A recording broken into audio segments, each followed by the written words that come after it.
तो hello friends, welcome back to another new video. तो finally guys CET की जो एडमिशन प्रोसेस है वो अब शुरू हो चुकी है। And during admission process guys जब आप रजिस्ट्रेशन करने जाते हो तो सबसे पहले गाइस वहाँ पे आपको पूछा जाता है कि आपका जो कैंडिडेचर टाइप है वो क्या है। एंड उसमें गाइस हमें काफ़ी सारे जो डिफरेंट ऑप्शंस है वो देखने को मिल जाते हैं। तो क्या होते हैं गाइस ये एक्चुअली में कैंडिडेचर टाइप, एंड अगर आप कोई भी एक स्पेसिफिक कैंडिडेचर टाइप सेलेक्ट करते हो तो उसमें आपको फिर कौन से बेसिक डॉक्यूमेंट्स अपलोड करना पड़ेगा, इसकी इन्फॉर्मेशन मैं आपको इस वीडियो में देने वाला हूँ। तो वीडियो पूरा एंड तक देखते रहिए एंड गाइस चैनल को सब्सक्राइब जरूर से कर लीजिए ताकि आपको एडमिशन प्रोसेस से रिलेटेड सारे जो अपडेट्स है वो टाइम टाइम मिलते रहे। तो चलिए गाइस देखते हैं कि कौन से कैंडिडेचर टाइप होते हैं एंड इनका मीनिंग क्या होता है। तो आप देख सकते हो गाइस मेरे स्क्रीन पे, तो जो महाराष्ट्र कैंडिडेट टाइप है गाइस उसमें कुल मिला के ए से लेके तो ई तक के जो कैंडिडेचर टाइप है वो हमें देखने को मिलता है। इनका मीनिंग हम देखेंगे आगे। एंड इसके अलावा फिर हमें ओएमएस कैंडिडेचर टाइप देखने को मिलता है, NRI, foreign student, Jammu and Kashmir, ये सारे जो कैंडिडेचर टाइप्स है वो देखने को मिल जाते हैं। तो चलिए अब स्पेसिफिक एक एक कैंडिडेचर टाइप का क्या मीनिंग होता है वो हम देखते हैं। तो सबसे पहले guys Maharashtra type A candidature type, जब आप रजिस्ट्रेशन फॉर्म फिल करोगे तो वहाँ पे आपको टाइप ए नाम का ये जो कैंडिडेचर टाइप है वो देखने को मिल जाएगा।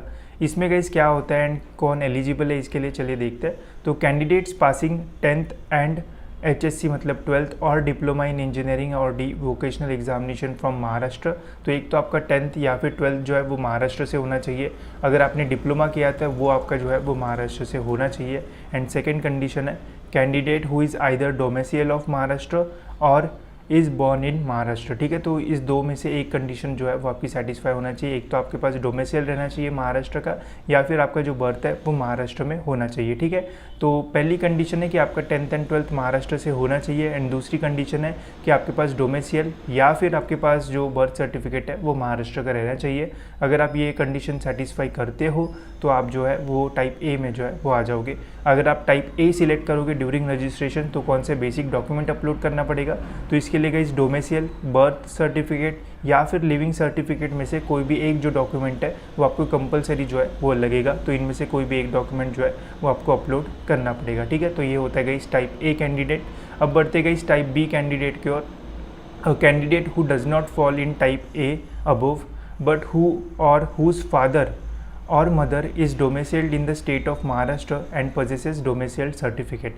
अगर आप टाइप ए कैंडिडेचर में नहीं आते हो बट आपके फादर या फिर मदर के पास महाराष्ट्र का डोमेसियल है तो आप जो है वो टाइप बी के अंदर जो है वो लाई करोगे। इसके लिए आपको कौन सा डॉक्यूमेंट अपलोड करना पड़ेगा, domicile certificate of candidate, father mother of candidate indicating that he or she is domiciled in the state of Maharashtra. ठीक है, तो इसका मीनिंग यही है कि अगर आपने 10th एंड 12th महाराष्ट्र से नहीं किया है बट आपके पास महाराष्ट्र का डोमिसाइल है या फिर आपके फादर या फिर मदर के किसी के पास भी डोमिसाइल सर्टिफिकेट है तो आप टाइप बी में जो है वो आओगे। एंड डॉक्यूमेंट अपलोड के टाइम एक तो आपको अपना डोमिसाइल सर्टिफिकेट अपलोड करना पड़ेगा या फिर आपके फादर या फिर मदर के पास जिनके भी पास महाराष्ट्र का डोमिसाइल है उनका जो है वो आपको अपलोड करना पड़ेगा। ठीक है, तो ये होता है गाइस टाइप बी। नेक्स्ट है गाइस फिर type C candidature type. A candidate who does not fall in either type A or type B but whose father or mother is an employee of government of India or government of India undertaking and who has been posted and reported to the duty in Maharashtra state before the last date of submission of application form और for CAP. ठीक है, तो देखो guys अगर suppose आप type A and type B में नहीं लाई करते हो बट आपके फादर या फिर मदर जो है वो गवर्नमेंट ऑफ इंडिया में जो है वो वर्क करते हैं एंड पोस्टिंग उनका जो है वो महाराष्ट्र में अगर हुआ है before CAP round form filling की जो लास्ट डेट है उसके पहले अगर उनका पोस्टिंग महाराष्ट्र में हुआ है तो आप जो है वो टाइप सी कैंडिडेचर टाइप में जो है वो आओगे। इसके लिए कौन सा डॉक्यूमेंट लगेगा, certificate from the employer in the proforma A stating that father or mother of the candidate who is in the central government or government undertaking employee. ठीक है, तो इसके लिए गाइस आपको प्रोफार्मा जो आपके मदर या फादर को पता होगा वो देना पड़ेगा, जिसमें ये हमें समझ में आएगा कि आपके फादर या फिर मदर जो है वो गवर्नमेंट ऑफ इंडिया में जो है वो काम करते हैं, उनका जो पोस्टिंग है वो महाराष्ट्र में हुआ है। ठीक है, तो इसके लिए ये डॉक्यूमेंट आपको लगेगा।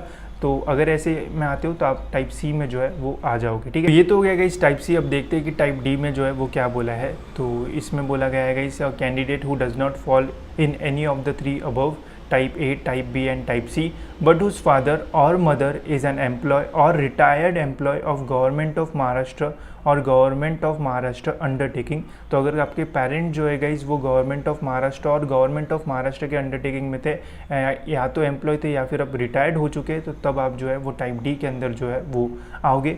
इसमें गाइज आपको डॉक्यूमेंट में certificate from the employer in the proforma B stating that the father or mother of the candidate who is in Maharashtra state government and undertaking along with the documentary evidence from the retired employee stating that the place of settlement. ठीक है, तो ये आपको जो document है वो लगेगा। तो अगर ऐसी कंडीशन है आपकी तो आप टाइप डी के अंदर जो है वो आ जाओगे। फिर नेक्स्ट है गाइज हमारा महाराष्ट्र टाइप ई। ये भी एक इम्पॉर्टेंट है, ये स्पेशली कर्नाटका महाराष्ट्र बॉर्डर में जो स्टूडेंट्स रहते हैं उनके लिए है।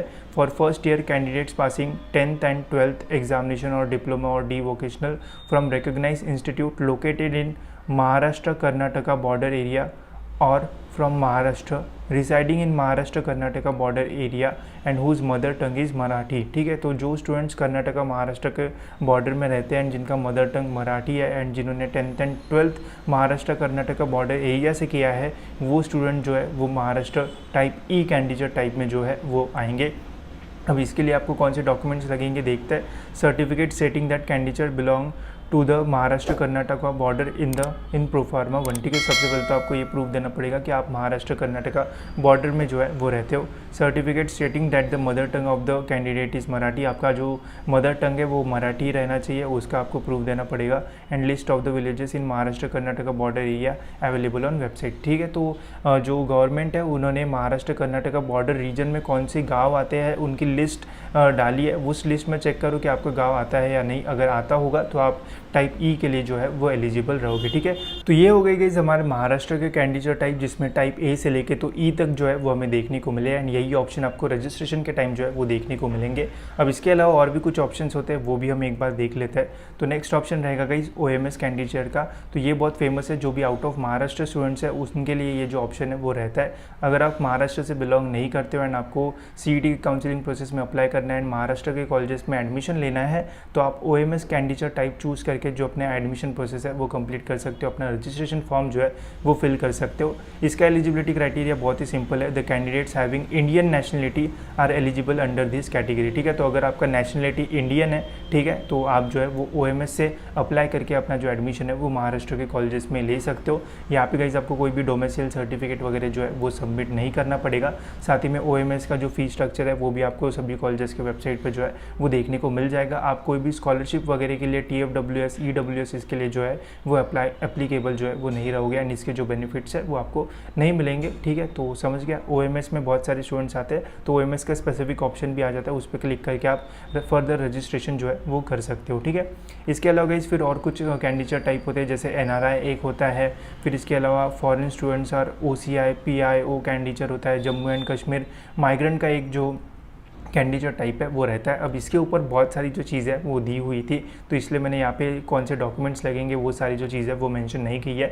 इसके लिए गाइस मैं आपको डिस्क्रिप्शन में एक जो लिंक है वो दे दूंगा, जिसमें आपको ऑफिशियल जो इन्फॉर्मेशन ब्रोशर है वो देखने को मिल जाएगा, जिसमें पेज नंबर 4 और 5 पे गाइस आपको इससे रिलेटेड जो इन्फॉर्मेशन है वो देखने को मिल जाएगी, जिसमें आपको डिटेल में पता चल जाएगा कि NRI में कौन आएगा एंड इसके लिए कौन से आपको जो डॉक्यूमेंट्स है वो लगेंगे, जिसके आपको सारी जो इन्फॉर्मेशन है वो मिल जाएगी। एंड इसमें नंबर ऑफ जो स्टूडेंट्स है वो भी काफ़ी कम रहते हैं, इसलिए मैंने यहाँ पे इसकी जो इन्फॉर्मेशन है वो डिटेल में नहीं डाली, नहीं तो जो वीडियो है वो बहुत लंबा हो जाता। ठीक है, बेसिकली कैंडिडेट टाइप ए से लेके तो ई तक बहुत सारे स्टूडेंट्स होते हैं एंड OMS में नंबर ऑफ जो स्टूडेंट्स है वो बहुत ज़्यादा होते हैं। ठीक है, तो इसकी डिटेल्स मैंने यहाँ पे डाल दी है। इसके अलावा अगर आपको इन NRI फॉरेन स्टूडेंट्स या फिर JNK स्टूडेंट्स की इन्फॉर्मेशन चाहिए होगी तो लिंक आपको डिस्क्रिप्शन में मिल जाएगी, वहाँ से आप इन्फॉर्मेशन ब्रोशर में पेज नंबर 4 और 5 जो है वो देख लेना, उससे आपको सारी जो इन्फॉर्मेशन है इससे रिलेटेड वो देखने को मिल जाएगी। ठीक है, तो ये थी गाइस कैंडिडेट टाइप के ऊपर डिटेल में इन्फॉर्मेशन। होप्स आपको सारी जो चीज़ है वो समझ में आ गई होगी। अगर इसके बाद भी अगर कोई डाउट है तो कमेंट सेक्शन में मुझे पूछ सकते हो, मैं ज़रूर ट्राई करूँगा कि आपके कमेंट्स का जो रिप्लाई है वो कर दूँ। ठीक है, तो इस वीडियो में इतना ही।